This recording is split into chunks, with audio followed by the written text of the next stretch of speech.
নমস্কার বন্ধুরা, আমি মাম্পি। আমার চ্যানেলে সবাইকে স্বাগত জানাই।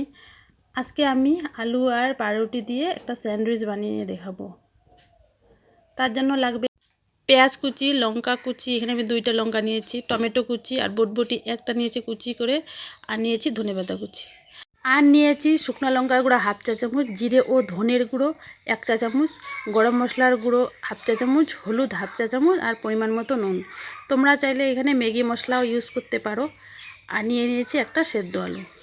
আমি চুলায় চলে আসলাম, কড়াই গরম হয়ে গেছে। এবারে আমি পরিমাণ মতো তেল দিয়ে দিলাম। এবারে আমি দিয়ে দেব পেঁয়াজ কুচি। পেঁয়াজ কুচিটা দিয়ে হালকা করে আমি ভেজে নেব, একদম ব্রাউন করব না। ভাজা হয়ে গেছে, এবারে আমি দিয়ে দেব বটবটিটা। বটবটিটা একটু সিদ্ধ হবে, সেই জন্য আমি একটু আগেই দিয়ে দিলাম। বটবটিটা হালকা একটু ভেজে নেব। নেওয়ার পরে এবারে আমি দিয়ে দেব টমেটো কুচি। টমেটোটা আমি হালকা করে ভেজে নেব। আমি সামান্য পরিমাণ লবণ দিয়ে দিলাম, তাড়াতাড়ি টমেটো আর বটবটিটা সেদ্ধ হওয়ার জন্য। দেখো টমেটোটা সেদ্ধ হয়ে গেছে। এবারে আমি দিয়ে দেব আলু।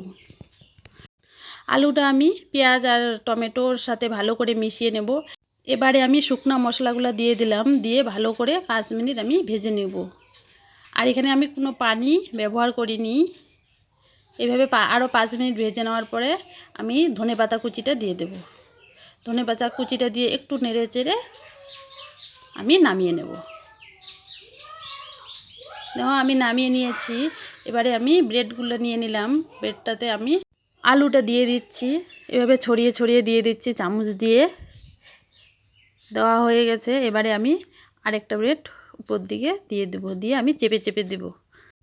তোমরা চাইলে এখানে টমেটো সস বা চিলি সস দিয়েও করে নিতে পারো।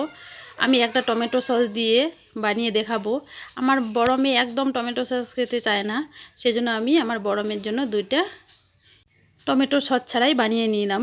এবারে আমি আমার ছোটো মেয়ের জন্য টমেটো সস দিলাম আগে ব্রেডটাতে, দিয়ে আমি আলুটা ছড়িয়ে দিলাম। এবারে আমি আরেকটা ব্রেডে টমেটো সসটা লাগিয়ে নেব। লাগিয়ে আমি উপরে চাপা দিয়ে আস্তে আস্তে চাপ দিয়ে দেব। এবারে আমি চুলায় চলে আসলাম। আমি তাওয়া বসিয়ে দিয়েছি, দিয়ে আমি সামান্য পরিমাণ তেল দিয়ে দিলাম। দিয়ে তেল গরম হয়ে গেছে। এবারে আমি একটা ব্রেড দিয়ে দিলাম। আমি 40 সেকেন্ড পরে উল্টিয়ে নেব। এখানে আমি গ্যাসের আঁচ মিডিয়াম করে রেখেছি। আবারও আমি 40 সেকেন্ড পরে নামিয়ে নেব। এবারে আমি পরেরটাও বানিয়ে নেব। ব্রেডটা দিয়ে দিলাম। এবারে আমি 40 সেকেন্ড পরে উল্টিয়ে নিলাম। আবারও একটু তেল দিয়ে দিলাম, মনে হচ্ছে তেল লাগবে। এবারে আমি নামিয়ে নিলাম। দেখো বন্ধুরা কত সুন্দর কালার হয়েছে। এবারে আমি তোমাদের কেটে দেখাবো। আমি হালকা করে কেটে নিচ্ছি আলতো হাতে। দেখো বন্ধুরা কত সুন্দর হয়েছে। আমার রান্না যদি ভালো লাগে তাহলে লাইক কমেন্ট শেয়ার করবে। আর আমার চ্যানেলে নতুন নতুন রেসিপি পেতে চ্যানেলটা অবশ্যই সাবস্ক্রাইব করবে। আজকে এটা আমার মেয়ের টিফিনে যাবে। আমার মেয়ে আবার বায়না করছে একটা ডিম খাবে। আমি এখানে ডিমটা